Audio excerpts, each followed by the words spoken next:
大家好，我们柴油汽车音响，今天很高兴来为大家介绍 Toyota CC 来升级我们的环景系统。我们现在可以看到，这个是原厂的萤幕哈，原厂的功能都在的，原厂的萤幕。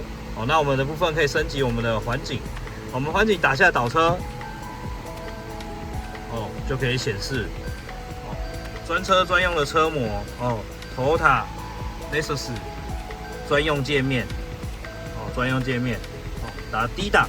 可以回到前镜头，支援方向灯，都可以在上方选择，也支援录影的功能。那也可以使用我们的 3D 效果，看一下 3D 的效果，专属车模，